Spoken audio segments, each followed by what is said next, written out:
Welcome to aspirant booster. ಈ ಒಂದು ಕ್ಲಾಸಿಂದ ನಾನು ಎಕಾನಮಿನ ಸ್ಟಾರ್ಟ್ ಮಾಡ್ತಿದ್ದೀನಿ. ಎಕಾನಮಿಲಿ ಬೇಸಿಕ್ ಕಾನ್ಸೆಪ್ಟ್ ಬಾರ್ಟರ್ ಸಿಸ್ಟಮ್ ಬಗ್ಗೆ ಇವತ್ತಿನ ಕ್ಲಾಸ್ ನಾನು ಎಕ್ಸ್ಪ್ಲೈನ್ ಮಾಡ್ತಿದ್ದೀನಿ.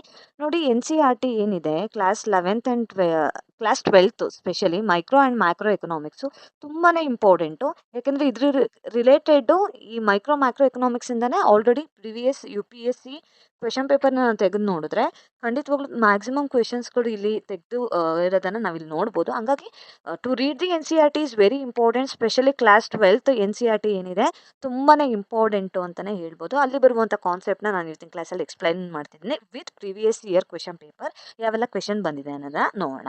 ಏನು ಬಾರ್ಟರ್ ಸಿಸ್ಟಮ್ ಅಂದರೆ ನೋಡಿ, ನಮ್ಮ ಯಾವುದೇ ಒಂದು ಎಕ್ಸಾಮಿನೇಷನ್ ಪ್ರಿಪರೇಷನ್ಸಲ್ಲಿ ಸ್ಪೆಷಲಿ ಹ್ಯುಮ್ಯಾನಿಟೀಸ್ ಸಬ್ಜೆಕ್ಟಲ್ಲಿ ನನ್ನ ಟಫೆಸ್ಟ್ ಅಂತ ಹೇಳಿದ್ರೆ ಐ ಫೀಲ್ ಎಕಾನಮಿನ ನಾವು ಆ್ಯಕ್ಚುಲಿ ಎಕನಾಮಿಕ್ಸ್ ನಮ್ಗೆ ಯಾಕೆ ಕಷ್ಟ ಆಗುತ್ತೆ ಅಂತ ಹೇಳಿದ್ರೆ it's a branch of both science and humanity ಅಂತ ಸೋಷಿಯಲ್ ಸೈನ್ಸ್ನ ಬ್ರಾಂಚ್ ಆಗಿರೋದ್ರಿಂದ ಇದು ಕೆಲವೊಂದು ಟ್ರಿಕ್ಕಿ ಇರುತ್ತೆ. ಫಾರ್ ಎಕ್ಸಾಂಪಲ್ ನಮ್ಮ ಇನ್ಫ್ಲೇಷನ್ ಆಗಿರ್ಬೋದು, ಡಿಫ್ಲೇಷನ್ ಆಗಿರ್ಬೋದು, ಇವೆಲ್ಲವೂ ಕೂಡ ಏನಾಗುತ್ತೆ ತುಂಬಾನೇ ಇಂಪಾರ್ಟೆಂಟ್. ಅದು ಬೇಸಿಕ್ಸ್ ಅರ್ಥ ಆಗಿದ್ರೆ ಮಾತ್ರ ನಾವು ಓವರ್ ಎಕಾನಮಿನ ಅರ್ಥ ಮಾಡ್ಕೊಳಕ್ ಸಾಧ್ಯ. ಹಂಗಾಗಿ ಐ ಫೀಲ್ ನಾವು ಎಕಾನಮಿ ವುಡ್ ಬಿ ಟಫೆಸ್ಟ್ ಅಂತ ನನಗೆ ಫೀಲ್ ಆಗುತ್ತೆ. I don't know, it depends on personality. ಒಂದ್ಸರಿ ಕಾನ್ಸೆಪ್ಟ್ ಅರ್ಥ ಆದರೆ ಯಾವ ಸಬ್ಜೆಕ್ಟು ನಮ್ಗೆ ಏನು ಅನ್ಸಲ್ಲ, ಟಫ್ ಅನ್ಸಲ್ಲ. When we compare to polity ಆಗಿರ್ಬೋದು, ನಮ್ಮ ಹಿಸ್ಟ್ರಿ ಆಗಿರ್ಬೋದು, ಸಮ್ವೇರ್ ವಿ ರೇಡ್, ನಮಗೆ ಕಾನ್ಸೆಪ್ಟ್ಗಳು ನಮ್ಗೆ ಕಷ್ಟ ಆಗಲ್ಲ, ಅರ್ಥ ಆಗ್ಬಿಡುತ್ತೆ. ಬಟ್ ಎಕಾನಮಿ ಅನ್ನೋದು is one of the toughest part. ಅದು ನೀಟಾಗಿ ಅರ್ಥ ಮಾಡ್ಕೊಂಡ್ರೆ ಮಾತ್ರ ಎಕ್ಸಾಮಿನೇಷನಲ್ಲಿ ನಾವು ಆನ್ಸರನ್ನು ಮಾಡೋದಕ್ಕೆ ಸಾಧ್ಯ. ಹಾಗಾಗಿ ಬೇಸಿಕ್ಸಿಂದ ನಾನು ಎಕನಾಮಿಕ್ಸ್ನ ಹೇಳ್ಕೊಡ್ತೀನಿ, ಸ್ಪೆಷಲಿ ಎಕಾನಮಿನ. ಏನು ಕಾನ್ಸೆಪ್ಟ್ ಇದೆ ನೋಡ್ತಾ ಹೋಗೋಣ. ಬಾರ್ಟರ್ ಸಿಸ್ಟಮ್ ಏನು? ಬಾರ್ಟರ್ ಸಿಸ್ಟಮ್ ಅಂದರೆ ಹಿಂದೆ ಎಲ್ಲ ಏನಾಗ್ತಿತ್ತು, V are all know that. ನಮ್ಮ ಹಿಸ್ಟ್ರಿ ತೆಗೆದು ನೋಡಿದಾಗ ಈ ಮನಿ ಅನ್ನೋದು ಇಟ್ ಇಸ್ ಎ ಇನ್ವೆನ್ಷನ್. ಇವತ್ತಿನ ನಾವು ಮಾಡ್ಕೊಂಡಿರುವ ಒಂದು ಇನ್ವೆನ್ಷನ್ ಅಂತ ಕರಿಬೋದು. ಹಿಂದೆ ಎಲ್ಲ ಮನಿ ಇರ್ಲಿಲ್ಲ. ಏನ್ ಮಾಡ್ತಿದ್ರು, ಬಾರ್ಟರ್ ಸಿಸ್ಟಮ್ ಇರ್ತಿತ್ತು. ಅಂದ್ರೆ ಏನು, ಒಬ್ಬ ಗೋಧಿ ಬೆಳೆದಿದ್ರೆ ಅವನು ಅಕ್ಕಿಯನ್ನ ಪಕ್ಕದ ಗದ್ದೆದಲ್ಲಿ ಅಕ್ಕಿ ಬೆಳೆದಿದ್ರೆ ಅವ್ರ ಹತ್ರ ಅಕ್ಕಿನ ಏನ್ ಮಾಡ್ತಿದ್ರು, ಬಾರೋ ಮಾಡ್ಕೊಂತಿದ್ರು, ಎಕ್ಸ್ಚೇಂಜ್ ಮಾಡ್ಕೊಂತಿದ್ರು ಗೂಡ್ಸ್ನ. ಅಂದ್ರೆ ಏನು, the exchange of goods to goods ಅಂತ ಕರಿಬಹುದು. ಒಂದ್ ಗೂಡ್ಸ್ ನ ಇನ್ನೊಂದು ಗೂಡ್ಸ್ ಜೊತೆಗೆ ಏನ್ ಮಾಡ್ತಿದ್ರು, ಎಕ್ಸ್ಚೇಂಜ್ ಅನ್ನ ಮಾಡ್ಕೊಂತಿದ್ರು. That is called as barter system ಅಂತ ನಾವ್ ಏನ್ ಮಾಡ್ಬೋದು, ಕರಿಬಹುದು. ಅಂದ್ರೆ ಏನು, barter system it is nothing but the people use to trade with each other. ಹೇಗೆ ಟ್ರೇಡ್ ಮಾಡ್ಕೊಂತಿದ್ರು, ನಾನು ಫಾರ್ ಎಕ್ಸಾಂಪಲ್ ಅವಾಗಲೇ ಹೇಳಿದಂಗೆ ಗೋಧಿ ಬೆಳೆದಿದ್ರೆ ಅಕ್ಕಿ ಬೆಳೆದಿರೋನ ಕೊಡ್ತಿದ್ವಿ. ನಮ್ಮ ಹತ್ರ ಅಕ್ಕಿ ಇರ್ತಿರ್ಲಿಲ್ಲ, ಅಕ್ಕಿನ ನಾವ್ ಏನ್ ಮಾಡ್ತಿದ್ವಿ, ಬಾರೋ ಮಾಡ್ಕೊಂತಿದ್ವಿ. ಇದನ್ನ ನಾವು ಬಾರ್ಟರ್ ಸಿಸ್ಟಮ್ ಅಂತ ಕರಿತೀವಿ. ಈ ಬಾರ್ಟರ್ ಸಿಸ್ಟಮ್ ಯಾವಾಗ ಇತ್ತು ಅಂದ್ರೆ ಬಿಫೋರ್ ಮನಿ ವಾಸ್ ಇನ್ವೆಂಟೆಡ್. ಮನಿ ಅನ್ನೋ ಕಾನ್ಸೆಪ್ಟ್ ಇರ್ಲಿಲ್ಲ ನೋಡಿ. ಆ ಟೈಮಲ್ಲಿ ನಾವು ಏನನ್ನ ಯೂಸ್ ಮಾಡ್ತಿದ್ವಿ, ಈ ಬಾರ್ಟರ್ ಸಿಸ್ಟಮ್ನ ಏನ್ ಮಾಡ್ತಿದ್ವಿ, ಯೂಸ್ ಅನ್ನ ಮಾಡ್ತಾ ಹೋಗ್ತಿದ್ವಿ. ಓಕೆ, ಈಗ ನೆಕ್ಸ್ಟ್ ನೋಡೋಣ ಇದ್ರ ಅಡ್ವಾಂಟೇಜ್ ಏನಿದೆ, ಪ್ರೋಸ್ ಏನಿದೆ ಈ ಬಾರ್ಟರ್ ಸಿಸ್ಟಮ್ದು ಅಂತ. ಒಂದು ಅಡ್ವಾಂಟೇಜ್ ಏನಪ್ಪಾ ಅಂತ ಹೇಳಿದ್ರೆ, ಈ ಫೇಕ್ ಕರೆನ್ಸೀಸ್ಗಳು ಅವೈಲೇಬಲ್ ಆಗಲ್ಲ. ಇವಾಗ ನೋಡಿ, ತುಂಬಾ ಫೇಕ್ ಕರೆನ್ಸೀಸ್ಗಳು ಅವೈಲೇಬಲ್ ಆಗುತ್ತೆ. That is one of the important reason for inflation in economy ಅಂತ ಕರಿತೀವಿ. ಇನ್ಫ್ಲೇಷನ್ ಸಿಚುಯೇಷನ್ಸ್ನ ಏನ್ ಮಾಡ್ಬೋದು, ತಡ್ಕೊಟ್ಟಾಗ ಒಂದು ಆಪರ್ಚುನಿಟಿ ಅಂತ ಹೇಳ್ಬೋದು ಬಾರ್ಟರ್ ಸಿಸ್ಟಮ್ ಅಲ್ಲಿ. ಮತ್ತೆ ಈಸಿ ಫಾರಿನ್ ಟ್ರೇಡ್. ನಮ್ದು ಆಯಿಲ್ ಇದೆ ಅಂದ್ರೆ ನಮ್ಮ ದೇಶದ ಫಾರ್ ಎಕ್ಸಾಂಪಲ್ ಅರಬ್ ಕಂಟ್ರೀಸಿಂದ ನಾವು ಆಯಿಲ್ನ ಇಂಪೋರ್ಟ್ ಮಾಡ್ಕೊತಿದ್ವಿ. ನಮ್ಮದ್ರಲ್ಲಿ ಇರುವಂಥ ಫುಡ್ ಗ್ರೈನ್ಸ್ಗಳನ್ನು ನಾವು ಏನು ಮಾಡ್ತಿದ್ವಿ, ಎಕ್ಸ್ಪೋರ್ಟ್ ಮಾಡ್ಕೊತೀವಿ. ಈ ರೀತಿಯಾಗಿ ಫಾರಿನ್ ಟ್ರೇಡ್ಗಳು ಅವಾಗ ನಡೀತಿತ್ತು. ಆಮೇಲೆ no need to worry of exchange rate. ಈಗ ನಾವು ಹೇಳ್ತೀವಲ್ವಾ, $1 $50 ಅಂತ.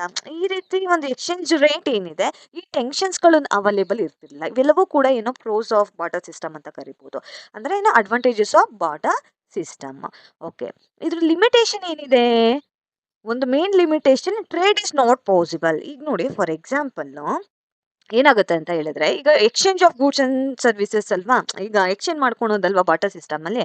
ಈಗ ಏನಾಗ್ತಿತ್ತು, ಈಗ 1 ಗ್ರಾಮ್ ಗೋಲ್ಡನ್ನ ನಾವು 1 kg ಶುಗರ್ ಜೊತೆ ಎಕ್ಸ್ಚೇಂಜ್ ಮಾಡಿದ್ರೆ ಅದ್ರ ವ್ಯಾಲ್ಯೂ ಏನಾಯ್ತು, ಎಲ್ಲ ಒಂದ್ ಕಡೆ ಶುಗರ್ನ ಕೊಟ್ಟು ಗೋಲ್ಡ್ ಬೈ ಮಾಡ್ದವನ್ಗೆ ಎಲ್ಲ ಒಂದ್ ಕಡೆ ಪ್ರಾಫಿಟ್ ಅಲ್ವಾ. ಇಲ್ಲ ಒಂದ್ ಕಡೆ proper identification the value of the goods and ಸರ್ವಿಸಸ್ನ ಮಾಡ್ಲಿಕ್ಕೆ ಸಾಧ್ಯ ಆಗ್ತಿಲ್ಲ. ಟ್ರೇಡ್ ಅಷ್ಟು ಈಸಿಯಾಗಿ ಏನಾಗ್ತಿರ್ಲಿಲ್ಲ, ಪಾಸಿಬಲ್ ಆಗ್ತಿರ್ಲಿಲ್ಲ. Even cost of transaction is impossible ಆಗ್ತಿತ್ತು. ಯಾಕಂದ್ರೆ ಅವಾಗಲೇ ಹೇಳ್ದಂಗೆ 1 ಗ್ರಾಮ್ ಗೋಲ್ಡ್ಗೂ 1 kg ಶುಗರ್ಗೂ ಡಿಫ್ರೆನ್ಸ್ ತುಂಬಾನೇ ಇದೆ. ಬಾರ್ಟರ್ ಸಿಸ್ಟಮ್ಲಿ ಆ ಡಿಫ್ರೆನ್ಸಸ್ನ ಕಂಡುಹಿಡಿಯೋದು, ಐಡೆಂಟಿಫಿಕೇಶನ್ ಮಾಡೋದು ತುಂಬಾನೇ ಕಷ್ಟ ಆಗ್ತಿತ್ತು. ವೆರಿ ಇಂಪಾರ್ಟೆಂಟ್ ಆಗಿ ಲಾಸ್ ಆಫ್ ವ್ಯಾಲ್ಯೂ. ಇಲ್ಲಿ ವ್ಯಾಲ್ಯೂ ಏನಾಗ್ತಿದೆ, ಲಾಸ್ ಆಗ್ತಿರೋದನ್ನ ನಾವಿಲ್ಲಿ ನೋಡ್ತಾ ಹೋಗ್ಬೋದು. ಯಾಕೆ ಲಾಸ್ ಆಗುತ್ತೆ ಅಂದ್ರೆ, ಫಾರ್ ಎಕ್ಸಾಂಪಲ್ ಈ ಗೋಲ್ಡ್ ನೋಡಿ, ಗೋಲ್ಡ್ ಅನ್ನೋದು ಏನು ನಾನ್ ಪೆರಿಷೇಬಲ್ ಗೂಡು ಅದನ್ನ ಎಷ್ಟು ದಿವಸ ಬೇಕಾದ್ರೂ ನಾವು ಸ್ಟೋರ್ ಮಾಡಿ ಇಡ್ಬೋದು. ಅದೇ ಈಗ ನಾವು ಮಿಲ್ಕ್ ಆಗಿರ್ಬೋದು, ಫ್ರೂಟ್ಸ್ ಆಗಿರ್ಬೋದು, ವೆಜಿಟೇಬಲ್ಸ್ ಆಗಿರ್ಬೋದು, ವರ್ಷಗಟ್ಟಲೆ ನಾವು ಸ್ಟೋರ್ ಮಾಡಿ ಇಡಕ್ಕಾಗತ್ತಾ? ಇಲ್ಲ. ಇದ್ರ ಲಾಸ್ ಆಫ್ ವ್ಯಾಲ್ಯೂ ತುಂಬಾನೇ ಇದೆ ಈ ತರ ಒಂದು ಪೆರಿಷೇಬಲ್ ಗೂಡ್ಸ್‌ದು. ಹಂಗಾಗಿ ಇದು ಕೂಡ ಏನಾಗಿತ್ತು, ಲಿಮಿಟೇಷನ್ ಆಗಿತ್ತು ಬಾಟಾ ಸಿಸ್ಟಮ್‌ದು. ಅದೇ ರೀತಿ ನೋಡಿ ಹೇಳ್ತಾರೆ ಎಕನಾಮಿಕ್ಸ್ ಅಲ್ಲಿ ಒಂದು ವರ್ಡ್ ಇದೆ, necessity is the mother of invention ಅಂತ ಕರಿತೀವಿ. ನಮ್ಮ ಅವಶ್ಯಕತೆ ಇತ್ತು, ಅವಶ್ಯಕತೆ ಇರೋ ಹೊತ್ತಿಗೆ ಇನ್ವೆನ್ಷನ್ ಅನ್ನೋದು ಏನಾಗ್ತಿದೆ, ಉಟ್ಕೊಂಡಿದೆ ಅಂತ. ಹಂಗಾಗಿ ದ ಲಿಮಿಟೇಷನ್ ಏನೆಲ್ಲ ಲಿಮಿಟೇಷನ್ ನೋಡಿದ್ವಿ, the trade is not possible, cost of transaction is impossible, loss of value, these are the limitation of barter system. ಈ limitation of barter system gave birth to money system ಅಂತ ನಾವು ಏನ್ ಮಾಡ್ತೀವಿ, ಕರಿತೀವಿ. ಹಂಗಾಗಿ ಮನಿ system ಅನ್ನೋದು ಉಟ್ಕೊಳಕ್ಕೆ ಈ ಬಾರ್ಟರ್ ಸಿಸ್ಟಮ್ ಏನಾಯ್ತು, ಕಾರಣ ಆಯ್ತು. ಈಗ ವೆರಿ ಇಂಟ್ರೆಸ್ಟಿಂಗ್ ಕಾನ್ಸೆಪ್ಟ್ಗೆ ನಾವು ಬರ್ತಿದ್ದೀವಿ. It's very important, already UPSC question ಕೇಳಿದೆ. The very important functions of money. ಈ ಮನಿ ಅನ್ನೋದು ಏನಾಯ್ತು, ಈಗ ಇನ್ವೆಂಟ್ ಆಯ್ತು. ಇನ್ವೆಂಟ್ ಆದ್ಮೇಲೆ ಏನೆಲ್ಲ ಕೆಲಸ ಮಾಡ್ತಿದೆ ಈ ಮನಿ. ಹಂಗಾಗಿ we can divide it into 3 ways ಆಗಿ ಏನು ಮಾಡ್ಬೋದು, ಡಿವೈಡ್ ಅನ್ನ ಮಾಡ್ಬೋದು. ಒಂದು primary function, secondary function, contingent function ಅಂತ. ಏನು ಮೇನ್ ಆಗಿ ಪ್ರೈಮರಿ ಫಂಕ್ಷನ್ಸ್ ವೆರಿ ಇಂಪಾರ್ಟೆಂಟ್. ಇದು ಸ್ಟಾರ್ ಮಾರ್ಕ್ ಹಾಕಿ ಇಟ್ಕೊಳ್ಳಿ. ಇದು ಇಂಪಾರ್ಟೆಂಟು. ಯಾವಾಗ ಎಲ್ಲಿ ಯಾವ ಎಕ್ಸಾಮಿನೇಷನ್ ಅಲ್ಲಿ ಕ್ವೆಶನ್ ಕೇಳ್ತಾರೆ ಅಂತ ಹೇಳಕ್ಕಾಗಲ್ಲ. ಇದು ಪ್ರತಿ ಒಂದು ಸೆಂಟೆನ್ಸ್ನು ನೀಟಾಗಿ ಅರ್ಥ ಮಾಡ್ಕೊಂಡು, ಪ್ರತಿಯೊಂದು ಟಾಪಿಕ್ನು ಕೂಡ ಅರ್ಥ ಮಾಡ್ಕೊಂಡು ತುಂಬಾನೇ ಇಂಪಾರ್ಟೆಂಟು. ಕೆಲವೊಂದ್ಸರಿ measure of value related question ಕೇಳಿದ್ದಾರೆ, ಕೆಲವೊಂದ್ಸರಿ ಡಿಫರ್ಡ್ ಪೇಮೆಂಟ್ ಬಗ್ಗೆ ಕ್ವೆಶನ್ಸ್ ಕೇಳಿದ್ದಾರೆ. ಹಂಗಾಗಿ it's very important to know each and every functions of money ಅನ್ನೋದು ತುಂಬಾನೇ ಇಂಪಾರ್ಟೆಂಟ್ ಆಗಿದೆ. We are all know that money can be in many ways. ಅದು currency, paper currency ಆಗಿರ್ಬೋದು, ದಟ್ ಮೇ ಬಿ ಕಾಯಿನ್ಸ್ಗಳಾಗಿರ್ಬೋದು. ಈಗ ಎಟ್ ಪ್ರೆಸೆಂಟ್ ಇದೆ ಅಲ್ವಾ ಕಾಯಿನ್ಗಳು, ಪೇಪರ್ಗಳು. These are the example for money ಅಂತ ಕರಿಬೋದು. ಅವಾಗ ಇದ್ರ ಬೇಸಿಸ್ ನಾವು ಏನು ಮಾಡ್ತಿದ್ದೀವಿ, ಮೆಜರ್ ಅನ್ನ ಮಾಡ್ತಿದ್ವಿ. ಇನ್ನು ಈಗ ಪ್ರೆಸೆಂಟ್ ಸಿನಾರಿಯೋಗೆ ಬಂದರೆ we found digital currency. Digital currency is also part of money ಅಂತಾನೆ ನಾವು ಏನು ಮಾಡ್ಬೋದು, ಕರಿಬೋದು. ಓಕೆ, ಪ್ರೈಮರಿ ಫಂಕ್ಷನ್ಸ್ ಅಲ್ಲಿ we can divide it into 2 ways, measure of value and medium of exchange. ನೋಡಿ, measure of value for example 1 gram ಗೋಲ್ಡ್ಗೆ 10,000 rupees. 1 ಗ್ರಾಮ್ಗೆ 10,000 rupees ಅಂತ ನಾವು ಏನು ಮಾಡಿದ್ದೀವಿ, ಮೆನ್ಷನ್ ಮಾಡಿದ್ದೀವಿ, ಮೆಷರನ್ನು ಮಾಡ್ತಿದ್ದೀವಿ. ಈ ಒಂದು ಗೂಡ್ಗೆ ವ್ಯಾಲ್ಯೂನ ನಾವು ಏನು ಮಾಡ್ತಿದ್ದೀವಿ, ಕೊಡ್ತಿದ್ದೀವಿ. That is called as measure of value. It can be measure of ವ್ಯಾಲ್ಯೂನ ನಾವು 2 ವೇಸಲ್ಲಿ ನಾವು ಎಕ್ಸ್ಪ್ಲೇನನ್ನು ಮಾಡ್ಬೋದು, ಫಾಂಜೆಬಲು ಆ್ಯಂಡ್ ನಾನ್ ಫಾಂಜೆಬಲ್ ಅಂತ. Very important. ಫಾಂಜೆಬಲ್ ಮತ್ತು ನಾನ್ ಫಾಂಜೆಬಲ್ ರಿಲೇಟೆಡ್ ಆಲ್ರೆಡಿ ಏನು ಮಾಡಿದ್ದಾರೆ, ಕ್ವೆಶನ್ಸು UPSCಲಿ ಬಂದಿದೆ. ಹಂಗಾಗಿ ಇಟ್ಸ್ ವೆರಿ ಇಂಪಾರ್ಟೆಂಟು ನೋ ಫಾಂಜೆಬಲ್ ಅಂದರೆ ಏನು, ನಾನ್ ಫಾಂಜೆಬಲ್ ಅಂದರೆ ಏನು ಅಂತ ತಿಳ್ಕೊಳೋದು ತುಂಬಾ ಇಂಪಾರ್ಟೆಂಟ್ ಆಗಿದೆ. ಫಾಂಜೆಬಲ್ ಅಂತ ಹೇಳಿದ್ರೆ ಫಾರ್ ಎಕ್ಸಾಂಪಲ್ಲು ಈ 2,000 ರುಪೀಸ್ ಇದೆ. ಈ 2,000 ರುಪೀಸ್ನ ಕ್ಯಾನ್ ಬಿ ಡಿವೈಡೆಡ್. ಈ 500 ರುಪೀಸ್ನ 4 ನೋಟ್ ಇದ್ದರೆ ನಾವು 2,000 ರುಪೀಸ್ ಅಂತ ಏನು ಮಾಡ್ತೀವಿ, ಕನ್ಸಿಡರೇಷನ್ಗೆ ತೊಗೊತೀವಿ. Okay, it can be divide ಮಾಡ್ಬೋದು. ಅದು non fungible for example land ಆಗಿರ್ಬೋದು, ಇದನ್ನು ನಾವು ಡಿವೈಡ್ ಮಾಡ್ಲಿಕ್ಕಾಗೋದಿಲ್ಲ. That is called as non fungible ಅಂತ ಕರಿತೀವಿ. ಇದು ಇಂಪಾರ್ಟೆಂಟು, ಆಲ್ರೆಡಿ ಕೇಳಿದ್ದಾರೆ UPSC ಎಕ್ಸಾಮಿನೇಷನ್ಸ್ಗಳಲ್ಲಿ. ಹಂಗಾಗಿ ಈ ಥರ ಸಿಂಪಲ್ ಕಾನ್ಸೆಪ್ಟ್ನು ಕೂಡ ನೆನಪಲ್ಲಿ ಇಟ್ಕೊಳೋದು ತುಂಬಾ ಇಂಪಾರ್ಟೆಂಟು. ಫಾರ್ ಎಕ್ಸಾಂಪಲ್ ಫಾಂಜೆಬಲ್ ಅಂತ ಹೇಳಿದ್ರೆ ಅವಾಗಲೇ ನಾನು ಹೇಳ್ದಂಗೆ 100 ರುಪೀಸ್ ನೋಟ್ ಇದ್ದರೆ ಅದನ್ನು 10 ಅಂದರೆ 10 ನೋಟ್ಸ್ ಇಟ್ಕೊಂಡ್ರೂ ಕೂಡ ಅದನ್ನ ಡಿವೈಡನ್ನು ಮಾಡಲಿಕ್ಕೆ ಅವಕಾಶ ಇದೆ. ನಾನ್ ಫಾಂಜೆಬಲ್ ಅಂತ ಹೇಳಿದ್ರೆ ಇಟ್ ಈಸ್ ಇಂಟರ್ಚೇಂಜೆಬಲ್ ಅಂತ ಕರಿತೀವಿ. ಚೇಂಜ್ ಮಾಡೋಕ್ಕೆ ಸಾಧ್ಯ ಇಲ್ಲ, ಇಂಟರ್ಚೇಂಜ್ ಮಾಡಲಿಕ್ಕೆ ಆಗೋದಿಲ್ಲ. ಫಾರ್ ಎಕ್ಸಾಂಪಲ್ ಅವಾಗಲೇ ಹೇಳ್ದಂಗೆ ಲ್ಯಾಂಡು, ಹೌಸ್ ಆಗಿರ್ಬೋದು, ಅದು ಹಾಗೆ ಅದನ್ನು ನಾವು ಚೇಂಜ್ ಮಾಡಲಿಕ್ಕೆ, ಡಿವೈಡ್ ಮಾಡಲಿಕ್ಕೆ ಸಾಧ್ಯ ಇಲ್ಲ. ಬಟ್ ಫಾಂಜೆಬಲ್ ಏನಾಗುತ್ತೆ, ವಿ ಕ್ಯಾನ್ ಏನು ಮಾಡ್ಬೋದು, ಇಂಟರ್ಚೇಂಜ್ ಮಾಡಲಿಕ್ಕೆ ಅವಕಾಶ ಇದೆ. The point should be noted. Already ಎಕ್ಸಾಮಿನೇಷನ್ಸಲ್ಲಿ ಕ್ವೆಶನ್ನು ಫಾಂಜೆಬಲ್ ಮತ್ತು ನಾನ್ ಫಾಂಜೆಬಲ್ ಬಗ್ಗೆ ಕೇಳಿದ್ದಾರೆ. ಓಕೆ, ನೆಕ್ಸ್ಟ್ ಏನಿದೆ, ಮೀಡಿಯಮ್ ಆಫ್ ಎಕ್ಸ್ಚೇಂಜ್. ನೋಡಿ, medium of exchange we are all know that the buying and selling of goods and services. ಹೇಗೆ ಮಾಡ್ತಿದ್ವಿ buy and ಸೆಲ್ಲಿಂಗ್ನ, on the basis of money. ಈಗ for example ಅವಾಗಲೇ ಹೇಳ್ದಂಗೆ 1 kg ಶುಗರ್ನ ನಾವು 50 rupees ಕೊಟ್ಟು ಬೈ ಮಾಡ್ತಿದ್ದೀವಿ. That is buying and selling. It's a medium of exchange. ನಾವು ದುಡ್ಡು ಕೊಟ್ಬಿಟ್ಟು ಒಂದು ಗೂಡ್ಸ್ನ ಏನು ಮಾಡ್ತಿದ್ದೀವಿ, ಬೈ ಮಾಡ್ತಿದ್ದೀವಿ. It use as medium of exchange ಅಂತ ಕರಿತೀವಿ. ಓಕೆ, ನೆಕ್ಸ್ಟ್ ಏನಿದೆ, secondary function. Secondary function can be divided into 3 ways ಆಗಿ ಡಿವೈಡ್ ಮಾಡ್ತೀವಿ. ಒಂದು store value, transfer of value and defer payment ಅಂತ. ಸ್ಟೋರ್ ವ್ಯಾಲ್ಯೂ ಅಂದರೆ ನಾವು ಮನಿನ ಸ್ಟೋರ್ ಮಾಡ್ಬೋದಲ್ವಾ, ಮನೇಲೂ ಕೂಡ ಇಟ್ಕೊಬೋದು, ಆಸ್ ವೆಲ್ ಆಸ್ ಬ್ಯಾಂಕಲ್ಲೂ ಕೂಡ ನಾವು ಏನು ಮಾಡ್ತೀವಿ, ಸ್ಟೋರ್ ಮಾಡಿ ಇಡ್ತೀವಿ. ಡೆಪಾಸಿಟ್ ಮಾಡ್ತೀವಲ್ವಾ, ವಿ ಹ್ಯಾವ್ ಡಿಫ್ರೆಂಟ್ ಅಕೌಂಟ್. ಯಾವುದು ಸೇವಿಂಗ್ಸ್ ಅಕೌಂಟ್ ಇದೆ ಬ್ಯಾಂಕಲ್ಲಿ, ಕರೆಂಟ್ ಅಕೌಂಟ್ ಇದೆ, ಆರ್ ಡಿ ಇದೆ, F D ಅಕೌಂಟ್ಸ್ಗಳಿದೆ.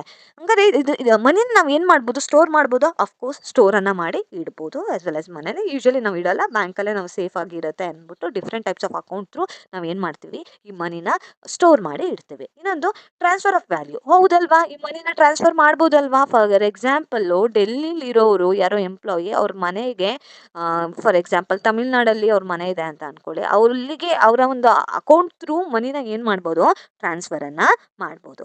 As well as deferred payment. ನೋಡಿ, ನಮ್ಮ ಅಮೌಂಟ್ನ ಫಾರ್ ಎಕ್ಸಾಂಪಲ್, ಇದಕ್ಕೆ ಬೆಸ್ಟ್ ಎಕ್ಸಾಂಪಲ್ ಇ ಎಮ್ ಐನ ನಾವು ತೊಗೊಬೋದು. ಫಾರ್ ಎಕ್ಸಾಂಪಲ್ ಈಗ 10,000 ರುಪೀಸ್ದು ಒಂದು ಮೊಬೈಲ್ನ ಬೈ ಮಾಡಿದ್ದೀವಿ ಅಂದ್ಕೊಳ್ಳಿ, ಅದನ್ನು 10,000ನ ಪ್ರತಿ ತಿಂಗಳು 1,000 ಇ ಎಮ್ ಐ ಥರ ನಾವು 10 ಮಂತ್ಸು ಕೂಡ ಏನು ಮಾಡ್ಬೋದು, ಕಟ್ಕೊಂಡು ಹೋಗ್ಬೋದು. ಡಿಫರ್ಡ್ ಪೇಮೆಂಟ್ಗೆ ಇಲ್ಲಿ ಏನಿದೆ, ಅವಕಾಶ ಇದೆ. ಇನ್ನೊಂದು ಕಾಂಟಿಜೆಂಟ್ ಫಂಕ್ಷನ್ಸ್.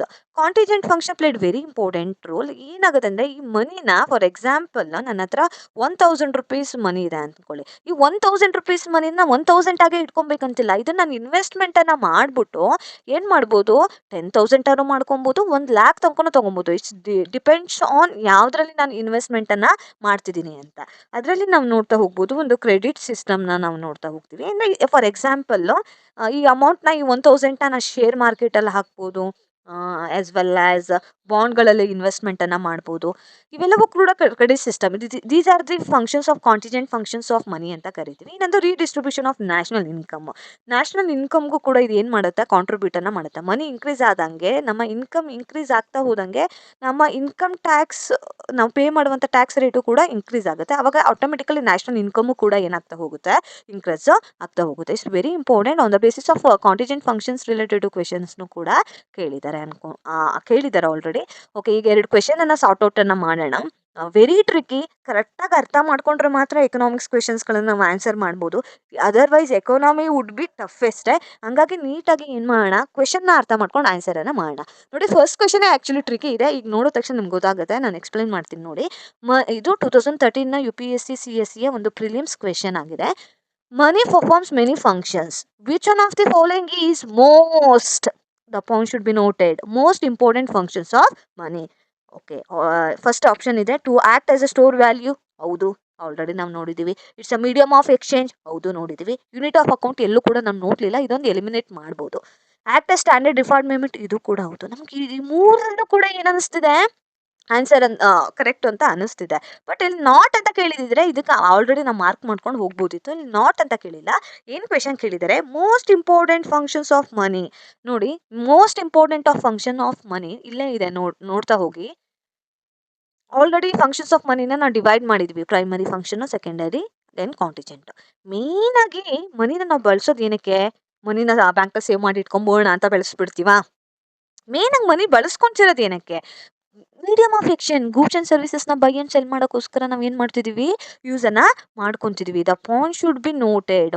ಅಲ್ಲಿ ನಮಗೆ ಈ ಕ್ವೆಶನ್ನ ರಾಂಗ್ ಮಾಡೋ ಪಾಸಿಬಿಲಿಟಿ ಜಾಸ್ತಿನೇ ಇದೆ. ಯಾಕೆಂದರೆ ಈ ಮೂರು ನಮ್ಗೆ ಆನ್ಸರ್ ಅಂತ ಅನ್ನಿಸ್ತಿರುತ್ತೆ. ಅಲ್ಲಿ ಕ್ವೆಶನ್ ಏನು ಕೇಳಿದ್ದಾರೆ, ಮೋಸ್ಟ್ ಇಂಪಾರ್ಟೆಂಟ್ ಯಾವುದು ಅಂತ. ಮೋಸ್ಟ್ ಇಂಪಾರ್ಟೆಂಟ್ ಯಾವುದು, when we compare to store value, importance, defer payment, ಅದೆಲ್ಲ ಲೇಟು. ಪ್ರೈಮರಿ ಫಂಕ್ಷನ್ ಆಗಿ ಯಾವುದನ್ನು ನಾವು ನೋಡ್ತಿದ್ವಿ, ಮೀಡಿಯಮ್ ಆಫ್ ಎಕ್ಸ್ಚೇಂಜನ್ನು ನೋಡ್ತಿದ್ದೀವಿ. The correct answer is B ಅಂತ ನಾವು ಕರಿಬೋದು. ನೋಡಿ, ಎಷ್ಟು ಟ್ರಿಕ್ಕಿ ಇದೆ. ನೀಟಾಗಿ ನಾವು ಅರ್ಥ ಮಾಡ್ಕೊಂಡಿಲ್ಲ ಅಂದರೆ ಕ್ವೆಶನ್ನ, ನಾವು ಆನ್ಸರನ್ನು ಮಾಡೋದು ಏನಾಗುತ್ತೆ, ತುಂಬಾ ಡಿಫಿಕಲ್ಟು ಆಗುತ್ತೆ. ಹಂಗಾಗಿ ಇದರ ಒಂದು ಕ್ವೆಶನ್ನ ಆನ್ಸರ್ ಬಂದ್ಬಿಟ್ಟು ಆಪ್ಷನ್ ಬಿ, ಇದು act as A medium of exchange ಅಂತ ಕರಿತೀವಿ. ಓಕೆ, ನೆಕ್ಸ್ಟ್ ಕ್ವೆಶನನ್ನು ನೋಡೋಣ. ಇಸ್ ರಿಲೇಟೆಡ್ ಟು ಮನಿ ಬಗ್ಗೆನೇ ಇದೆ. 2011ನ ಪ್ರಿಲಿಮ್ಸ್ನ ಕ್ವೆಶನ್ ಏನಿದೆ, which one of the following explains best and why currency notes are called fiat money. ಇದು ಕ್ವೆಶನ್ಗೆ ಆನ್ಸರ್ ಮಾಡಬೇಕು ಅಂದರೆ first you have to know the meaning of fiat money. What is fiat money? ನೀಟಾಗಿ explain ಮಾಡ್ತಿದ್ದೀನಿ, ನೀಟಾಗಿ ಕೇಳಿಸ್ಕೊಳ್ಳಿ. ಇಲ್ಲಿ fiat money, it is nothing but this is a currency which is given by, it's a legal tender money ಅಂತ ಕರಿತೀವಿ. ಇದು legal ಮನಿ. ಇದನ್ನು government legal ಆಗಿ ಮಾಡಿರುತ್ತೆ. ಫಾರ್ ಎಕ್ಸಾಂಪಲ್ ನಮ್ಮ ಇಂಡಿಯಾ ಅಂದ್ಕೊಳ್ಳೋಣ. ಇದರಲ್ಲಿ ನಮ್ಮ ಕರೆನ್ಸಿನ ಪ್ರಿಂಟ್ ಮಾಡೋದು ಯಾರು, RBI ಇದನ್ನು ಏನು ಮಾಡುತ್ತೆ, ಪ್ರಿಂಟನ್ನು ಮಾಡುತ್ತೆ. ಫಾರ್ ಎಕ್ಸಾಂಪಲ್ ಪೇಪರ್ ಕರೆನ್ಸಿ ನೋಡಿ, ಈಗ 500 ರುಪೀಸ್ ನೋಟ್ ಇದೆ ಅಂದ್ಕೊಳ್ಳಿ. ಈ 500 ರುಪೀಸ್ ನೋಟ್ನ ಪ್ರಿಂಟ್ ಮಾಡೋಕ್ಕೆ ಫಾರ್ ಎಕ್ಸಾಂಪಲ್ ಒಂದು 3 ರುಪೀಸ್ ಆಗಿದೆ ಅಂತ ಅನ್ಕೊಳ್ಳೋಣ. ಯಾರಿಗೆ, RBIಗೆ ಪ್ರಿಂಟ್ ಮಾಡೋಕ್ಕೆ. ಬಟ್ ಇದ್ರ 3 ರುಪೀಸ್ ಆಗಿದ್ರೂ ಕೂಡ ಇದ್ರ ವ್ಯಾಲ್ಯೂ ಎಷ್ಟು, ₹500 ಅಂತ ಡಿಕ್ಲೇರ್ ಯಾರು ಮಾಡಿದ್ದಾರೆ? RBI ಡಿಕ್ಲೇರ್ ಮಾಡಿದೆ. RBIನ ಒಂದು ಗವರ್ನರ್‌ನ ಒಂದು ಸಿಗ್ನೇಚರ್ ಇದೆ. ಅಂದ್ರೆ ಈ ಫಿಯಟ್ ಮನಿ ಅಂತ ಹೇಳಿದ್ರೆ it is a legal tender money which is approved by government ಅದು ಅಕ್ಸೆಪ್ಟ್ ಮಾಡಿದೆ. ನಮ್ಮ ಇಂಡಿಯಾದಲ್ಲಿ ಎಕ್ಸಾಂಪಲ್ ಆಗಿ ನಾವು ತಗೊಳೋದಾದ್ರೆ RBI ಏನ್ ಮಾಡುತ್ತೆ ಈ ಕರೆನ್ಸಿನ ಏನು ಮಾಡುತ್ತೆ ಪ್ರಿಂಟನ್ನು ಮಾಡುತ್ತೆ. ಫಾರ್ ಎಕ್ಸಾಂಪಲ್ ಈಗ ಈ ಒಂದು ₹500 ಕರೆನ್ಸಿ ಇದ್ರ ಒಂದು ಪೇಪರ್‌ನ ವ್ಯಾಲ್ಯೂ ಎಷ್ಟಿದೆ ₹500 ಅಂತ RBI ಏನು ಮಾಡಿದೆ ಡಿಕ್ಲೇರ್ ಮಾಡಿದೆ. ಅದ್ರಲ್ಲಿ ಗವರ್ನರ್ ಸಿಗ್ನೇಚರ್ ಕೂಡ ಇದೆ. ಆಕ್ಚುಲಿ ಆ ಪೇಪರ್‌ನ ವ್ಯಾಲ್ಯೂ ₹3 ಅಥವಾ ₹4 ತಗ್ಲಿರುತ್ತೆ ಅದೊಂದು ಪ್ರಿಂಟನ್ನು ಮಾಡಲಿಕ್ಕೆ. ಬಟ್ ಅದ್ರ ನಿಜವಾದ ವ್ಯಾಲ್ಯೂ ಎಷ್ಟು 500 ಅಂತ ಯಾರು ಡಿಕ್ಲೇರ್ ಮಾಡ್ತಿದ್ದಾರೆ? RBI ಏನು ಮಾಡ್ತಿದೆ ಡಿಕ್ಲೇರನ್ನು ಮಾಡ್ತಿದ್ದಾರೆ. It should be accepted by each and every person. Buyers sellers ಇದನ್ನ ಏನು ಮಾಡಬೇಕು ಅಕ್ಸೆಪ್ಟನ್ನು ಮಾಡ್ಕೊಬೇಕು. That is called as fiat money. ಇನ್ನೊಂದು ಕ್ವೆಶನು, ಫಿಯಟ್ ಮನಿಗೆ ಯಾವುದೇ ರೀತಿ ಇಂಟ್ರೆನ್ಸಿಕ್ ವ್ಯಾಲ್ಯೂ ಇರೋದಿಲ್ಲ. What is the meaning of intrinsic value? ಅವಾಗೆಲ್ಲ ಏನಾಗ್ತಿತ್ತು ಗೋಲ್ಡ್ ಕಾಯಿನ್ ಇರ್ತಿತ್ತು. ಈ ಗೋಲ್ಡ್ ಕಾಯಿನ್ ಇದನ್ನ ಮನಿಯಾಗಿ ಎಕ್ಸ್ಚೇಂಜ್ ಮಾಡೋದ್ರಿಂದ ಗೋಲ್ಡನ್ನು ಏನು ಮಾಡ್ತಿದ್ರು ಮೆಲ್ಟ್ ಮಾಡಿ ಜ್ಯುವೆಲರೀಸ್ನು ಕೂಡ ಮಾಡ್ಕೊತಿದ್ರು. ಅದ್ರ ಇಂಟ್ರೆನ್ಸಿಕ್ ವ್ಯಾಲ್ಯೂ ಏನಿತ್ತು ಜಾಸ್ತಿ ಇರ್ತಿತ್ತು. ಬಟ್ ಈಗ ನಮ್ಮಲ್ಲಿ ಫಿಯಟ್ ಮನಿಗೆ ಎಕ್ಸಾಂಪಲ್ ಪೇಪರ್ ಕರೆನ್ಸಿಗೆ ಇಂಟ್ರೆನ್ಸಿಕ್ ವ್ಯಾಲ್ಯೂ ಇರೋದಿಲ್ಲ. ಯಾಕೆ ಅಂತ ಹೇಳಿದ್ರೆ ಇದ್ರ ವ್ಯಾಲ್ಯೂ ನಾವು ಆಗಲೇ ಹೇಳಿದೆ ₹3. ಬಟ್ RBI ಡಿಕ್ಲೇರ್ ಮಾಡಿರೋದೆಷ್ಟು ₹500. ಇದನ್ನ ಪೇಪರ್ ನಾವು ಸುಟ್ಟಿದ್ರು ನಮ್ಗೇನು ಸಿಗೋದಿಲ್ಲ ಅಲ್ಲಿ.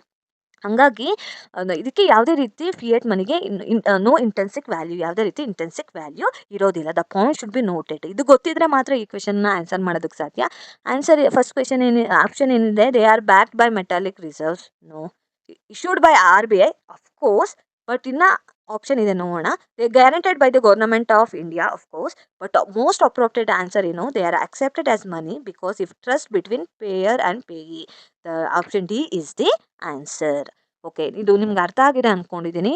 Economy is played very important role. ಬೇಸಿಕ್ಸ್ನ ಅರ್ಥ ಮಾಡ್ಕೊಂಡ್ರೆ ತುಂಬ ಚೆನ್ನಾಗಿ ಎಕ್ಸಾಮಿನೇಷನ್ಸಲ್ಲಿ ನಾವೇನು ಮಾಡ್ಬೋದು ಆನ್ಸರನ್ನು ಮಾಡ್ಬೋದು. Understanding the question is very important ಅಂತಲೇ ಹೇಳ್ಬೋದು.